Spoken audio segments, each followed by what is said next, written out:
Bonjour tout le monde et bienvenue sur Home Kitchen. Aujourd'hui on se retrouve pour une vidéo super comfort food, super gourmande. On va faire des involtini, donc c'est une recette italienne. Vous allez voir, c'est vraiment succulent. En fait les involtini c'est quoi? C'est juste un petit mot italien pour désigner des petits roulés. Les roulés peuvent être faits vraiment à partir de n'importe quoi, mais aujourd'hui on va utiliser des bons légumes d'été, la courgette et l'aubergine, pour faire des involtini végétaliens. Traditionnellement, ces involtini sont souvent garnis de viande, de fromage, etc. Aujourd'hui, je vais vous montrer comment faire une ricotta végane. Alors bien sûr, sur le net, on va trouver en premier les ricotta à base de noix de cajou qu'on mixe, qu'on connaît fort bien. La noix de cajou, c'est l'ami des végétaliens, mais aussi la ricotta à base de tofu, là encore qu'on va mixer, etc. Ces deux ricotta sont très bonnes, mais aujourd'hui je vais vous montrer le vrai process comme si on faisait de la ricotta, c'est-à-dire en faisant cailler du lait, sauf qu'on ne va pas faire cailler du lait de vache, on va tout simplement faire cailler du lait de soja. Et attention justement sur ce point, on ne peut faire cailler que du lait de soja, ça ne marche pas avec du lait d'amande ou d'autres laits végétaux. J'ai essayé, ça ne marche pas du tout. Donc il vous faudra juste du lait de soja et du citron, ça prend pas nécessairement énormément de temps. Et le résultat est un petit peu plus convaincant, aussi bien dans la texture que dans le goût en général, voilà, que les ricotta à base de tofu ou de noix. Tout simplement sûrement parce qu'on reprend le même process que la ricotta classique et donc le rendu est juste exceptionnel. Donc avec cette recette de ricotta, vous pourrez faire des centaines de choses, aussi bien du sucré, du salé, du gratin, des gâteaux ou juste la manger comme ça en apéro avec du pain. Donc tout de suite c'est parti pour la liste des courses. Alors pour réaliser ces involtini, vous aurez besoin tout simplement donc de belles courgettes et d'aubergines dans lesquelles on va faire des fines tranches. D'ailleurs je tiens à préciser que cette recette peut être réalisée par exemple aussi l'hiver en prenant d'autres légumes plus appropriés pour la saison, comme par exemple des feuilles de chou qui peuvent aussi se garnir merveilleusement bien. Ensuite donc on va mettre ça au four dans une sauce un petit peu rapide, voilà, pour lesquelles on va utiliser de l'huile d'olive, du coulis de tomate, c'est-à-dire de la passata, un oignon, de l'ail, des petites herbes qui font bien, romarin, origan. Bien sûr, cette sauce, elle peut encore être plus évoluée. Vous pouvez rajouter par au-dessus cette base des olives vertes ou noires, des pignons de pain, de la tomate séchée. Là, je vais vous garder ça simple et puis c'est aussi un petit prétexte pour vous montrer comment ça marche la ricotta végane. Donc justement pour cette ricotta, vous aurez besoin simplement d'une bouteille de lait de soja. Plus il y aura de fèves de soja dedans, plus votre ricotta sera riche. Cependant, parfois, c'est un petit peu compliqué parce que autant avant, il notait derrière le pourcentage de soja et d'eau. Maintenant, on ne retrouve plus que la notation jus de soja. Vous aurez besoin également donc soit du citron, soit du vinaigre, donc pour faire cailler le lait. C'est parti. Donc, premièrement, on va verser dans une marmite 1 litre de soja, ce qui correspond donc à une bouteille. Ensuite, on va augmenter le feu pour venir porter le lait à ébullition. Dès que le lait bout, je l'arrête et je le transfère dans un saladier qui n'est pas métallique. Maintenant, je verse mes 60 ml de jus de citron et on va commencer à mélanger pendant environ 1 minute, tout doucement, donc avec une cuillère en bois. Hop, et là donc ça commence à réagir.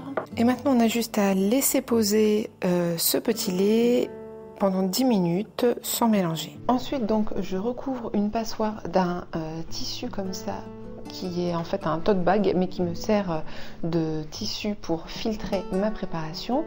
Et je vais verser tout dedans, de sorte à ne garder que la partie solide. Et hop, tout va être filtré comme ça. Quand vous n'entendez plus l'eau couler par en dessous, vous commencez un peu à avoir une sorte de masse comme ça, un petit peu encore crémeuse.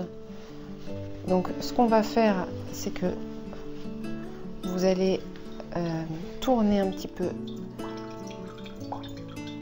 votre tissu pour pouvoir encore égoutter comme ceci, en pressant tout doucement pour faire sortir l'eau. Et voici donc la matière qu'on récupère. Bien sûr, vous pouvez la laisser égoutter encore un petit peu plus en utilisant par exemple un poids, la laisser au frigo comme ça dégorger. Vous aurez quelque chose d'encore plus sec. Moi, pour ce que je vais en faire, ça va suffire. Là, on peut largement par exemple ajouter des petits assaisonnements. On peut la garder nature. On peut s'en servir de base pour une farce ou une bruschetta. C'est parfait. Ensuite, on va donc préparer nos aubergines et nos courgettes et on va tailler des grandes tranches, ni trop fines, ni trop épaisses pour pouvoir faire les rouler. C'est mieux de les faire au couteau légèrement épaisses parce qu'ensuite on va les passer au four. Elles vont bien sûr se ramollir, elles vont se rouler facilement, tandis que si vous les faites à la mandoline, elles vont être tellement fines qu'une fois cuites, vous allez avoir beaucoup de mal à les manipuler, elles vont tout de suite se casser, se trouer et elles vont pas bien se rouler. Donc ça à peu près un demi-centimètre à peu près. Et là, quand elles vont cuire, ça va vraiment être parfait. On va juste les asperger un peu d'huile d'olive et les assaisonner. Et ça sera top. Et pour les aubergines, bien sûr, on fait pareil. Ni trop fin, ni trop épais. Toujours un demi-centimètre. Et c'est parti pour la cuisson. Donc là, j'étale toutes mes tranches dans un plat avec du papier sulfurisé. Je mets juste une petite goutte d'huile d'olive. Hop là, sur toutes les tranches, qu'elles soient un petit peu grillées. Un petit peu de sel, ça va les faire dégorger de leur jus. Et un petit peu de paprika, piment doux, hop. Et c'est parti, donc on fait comme ça pour toutes les tranches. On en met le maximum au four à 220 degrés jusqu'à ce que ce soit bien doré, donc environ 20 minutes. Pendant que nos lamelles d'aubergines et de courgettes cuisent, on se munit d'une marmite dans laquelle on met un petit peu d'huile d'olive et on va s'occuper de notre sauce. On commence par faire blondir un oignon finement coupé. On fait sauter ça gentiment à feu moyen. Quand ça commence tout juste à colorer, je viens mettre 4 gousses d'ail émincées. Et on fait revenir ça doucement. Je rajoute une petite tomate séchée et une bouteille de passata qui n'est ni plus ni moins que du coulis de tomates. Maintenant que ça mijote avec amour, on va assaisonner avec un petit peu de sel, un petit peu de poivre, une pincée de sucre et quelques herbes de Provence. Donc en gros, il y a du romarin, de l'origan et un petit peu de sarriette. On laisse mijoter cette bonne sauce pendant environ un quart d'heure, 20 minutes, pour vraiment qu'elle s'imprègne bien du goût et qu'elle mijote. Et ensuite, on va sortir nos aubergines du four.